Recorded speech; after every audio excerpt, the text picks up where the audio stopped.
Good morning, student. Chapter 5, The Movements of the Earth and Part 2. And page number 59 and exercise let's try first. Second है इसका fill in the blanks with suitable words. First, did you notice the orange that was cut into two equal parts? क्या आपने कभी notice किया कि जब हम orange को दो इक्वल पार्ट्स में कट करते हैं तो क्या होता है?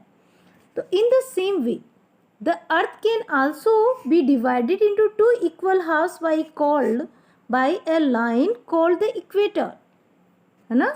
इसी तरीके से जैसे कि अगर हम देखेंगे कि ऑरेंज को दो पार्ट में कट करते हैं तो उसका जो पोर्शन निकलता है उसको हम किस तरह से, तो हम ऑरेंज को भी तो हम क्या मान रहे हैं, अपनी अर्थ को ही मान के चल रहे हैं. तो इसी तरह इन द सेम वे, इसी तरीके से the earth can also be divided into two equal halves.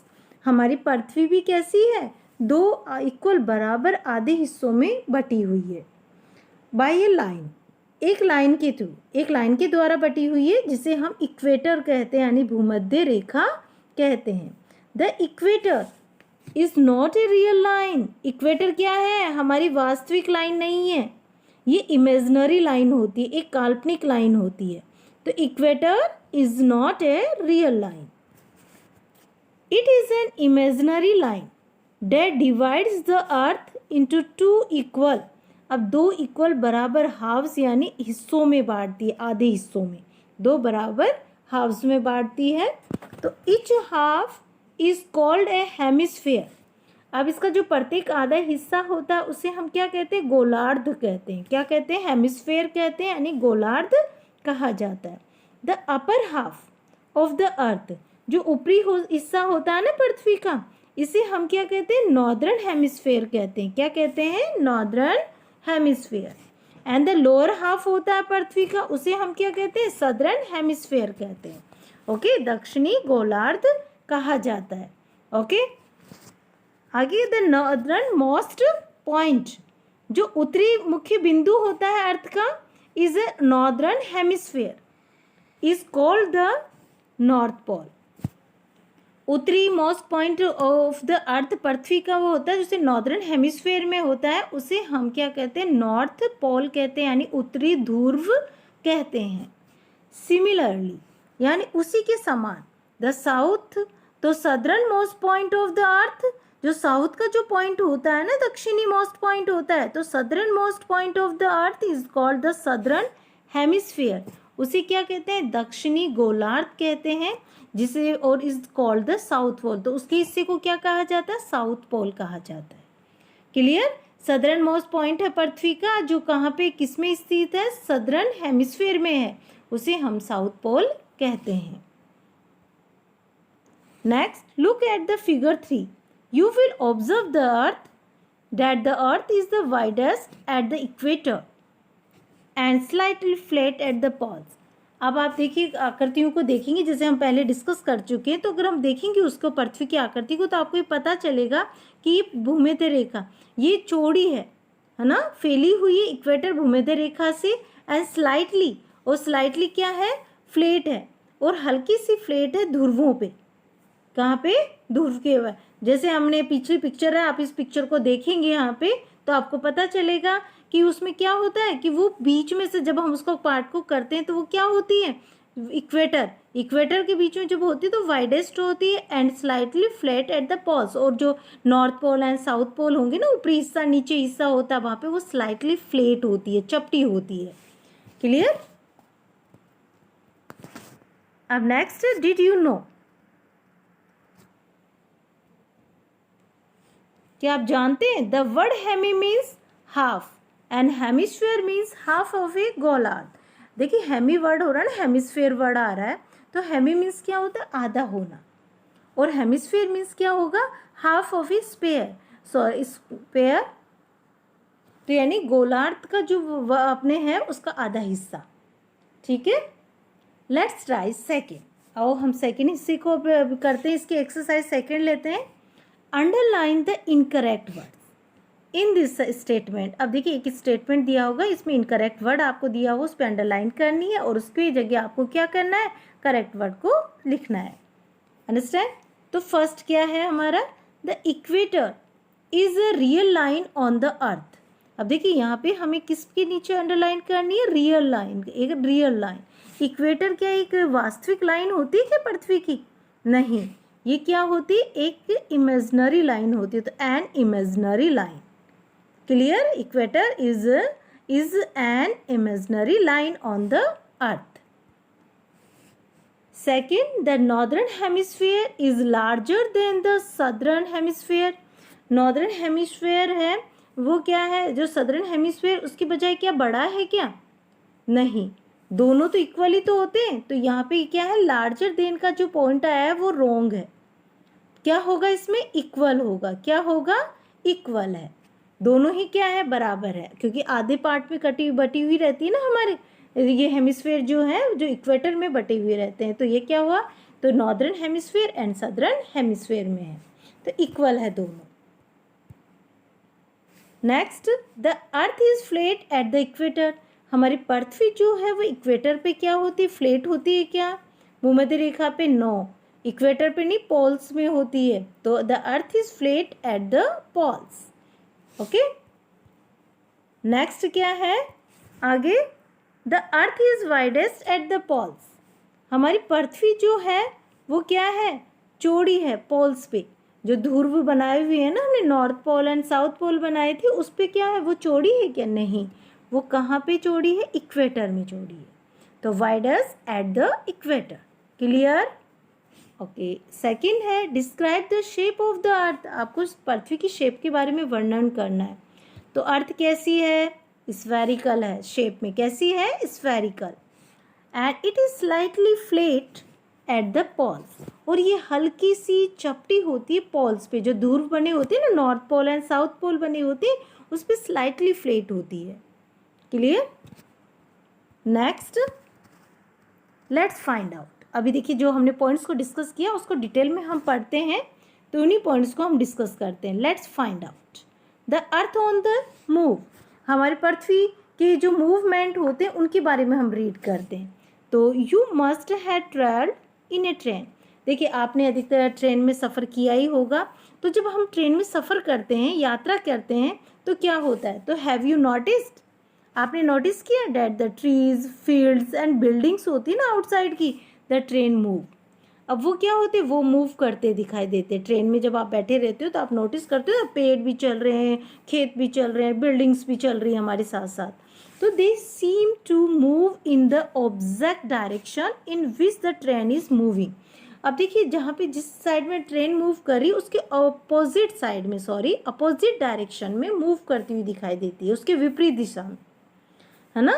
तो they seem to move in the opposite direction, वो विपरीत दिशा में हमें ऐसा लग रहा है कि मूव कर रही है। When the train stops, जब ट्रेन स्टॉप्स हो जाती है, रुक जाती है, they too seem to stop moving, वे ऐसा लगता है कि वे भी रुक गए हैं। क्या होता है कि वो भी तो ऐसे प्रतीत होते हैं ना हमें कि रुक गए हैं, बट वी ऑल नो, लेकिन हम सब जानते हैं, that it is the train that actually moves.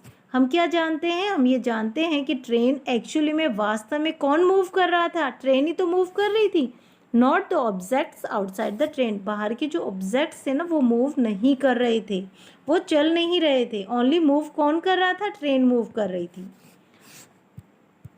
Similarly all of us see that the sun rises in the east and sets in the west। ऐसे देखो, अगर हम देखते हैं वास्तव में तो हम क्या देखते हैं, सूर्य हमारा क्या करता है, राइज कर रहा है ना, कहाँ पे राइज हो रहा है, ईस्ट में, और सेट कहाँ हो रहा है, वेस्ट में। ये हमें लगता है, हम सब यही तो कहते हैं ना कि अरे सूर्य पूर्व में उदय होता है और अस्त कहाँ होता है, वेस्ट में होता है। But the sun does not rise और सेट। लेकिन क्या होता है, सूर्य तो अस्त और उदय तो होता ही नहीं है। It just appears to rise in the east and sets in the west because the earth is moving from west to east. देखिए ऐसा प्रतीत होता है क्योंकि सूर्य जो है ना उदय होता है ईस्ट में, ये ओनली हमें एहसास होता है, just appears to rise in the east and set in the west. क्योंकि किस वजह से होता है, क्योंकि द पृथ्वी जो है ना हमारी वो मूविंग करती रहती है, चलती रहती है, west to east, okay, from west to east चलती रहती है, इसलिए हमें ऐसा प्रतीत होता है। Like the sun Other heavenly bodies such as star also appear to rise and set. अब जैसे कि सन है, सूर्य है, उसी तरह अन्य जो आकाशीय आकृतियाँ होती है वो भी हमें कैसी लगती है, सच एज जैसे कि स्टार्स होते हैं, वे हमें कैसे प्रतीत होते हैं, उदय होते और अस्त होते हुए प्रतीत होते हैं। ऐसे लगता है कि वो हो रहे हैं, लेकिन एक्चुअली में वह नहीं होते। They can be see at different position in the sky after every few days. वे ऐसे लगते हैं कि हमें दिखाई देते हैं, अलग अलग पोजिशंस में दिखाई देते हैं इन द स्काई, आकाश में, after few days, after every few days, यानी कुछ दिनों के बाद में। आज हमने देखा, फिर उनका डायरेक्शन चेंज हो रहा है, पोजीशन चेंज हो रही है, तो हम देखते रहते हैं ना, तो हमें ऐसा प्रतीत सा होता है, ऐसे अपीयर टू, तो हमें ऐसा लगता है। ड्यू टू दिस, ये किसके कारण होता है? मैनी पीपल इन द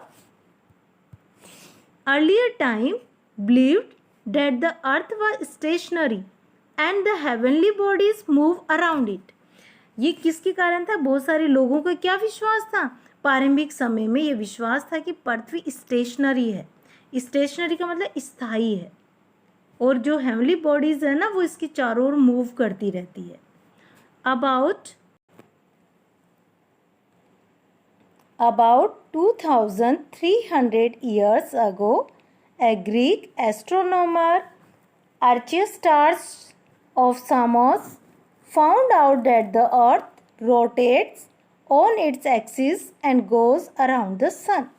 करीब 2300 ईयर्स एगो, यानी करीब पहले की बात है, ग्रीक एस्ट्रोनॉमर थे, अरिस्टार्चस जो सामोस के थे, उन्होंने ये पाया कि पृथ्वी जो रोटेट्स करती है अपने एक्सिस पे और सन के चारों ओर चक्कर लगाती हुई जाती है।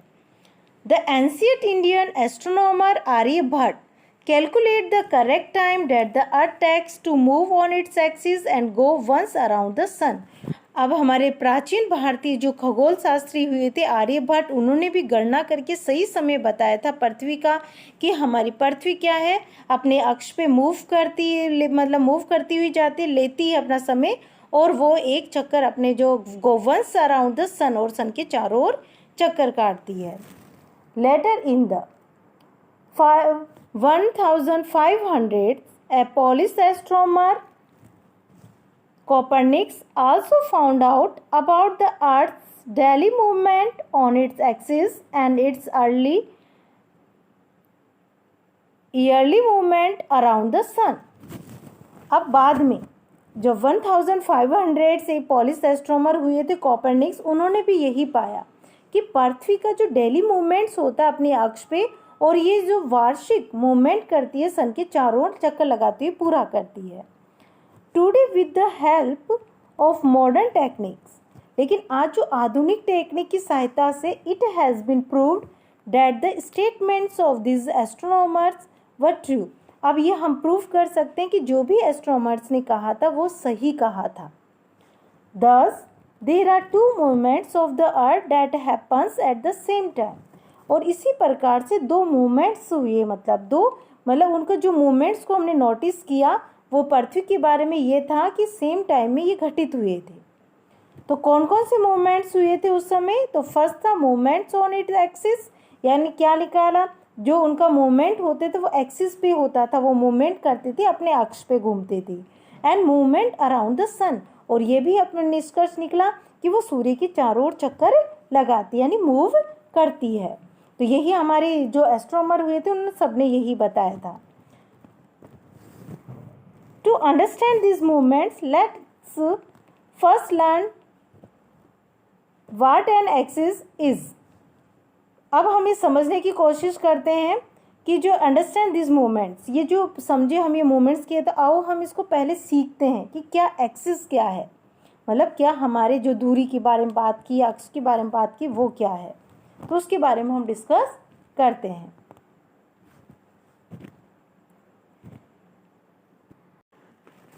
Okay students, enough for today and thank you.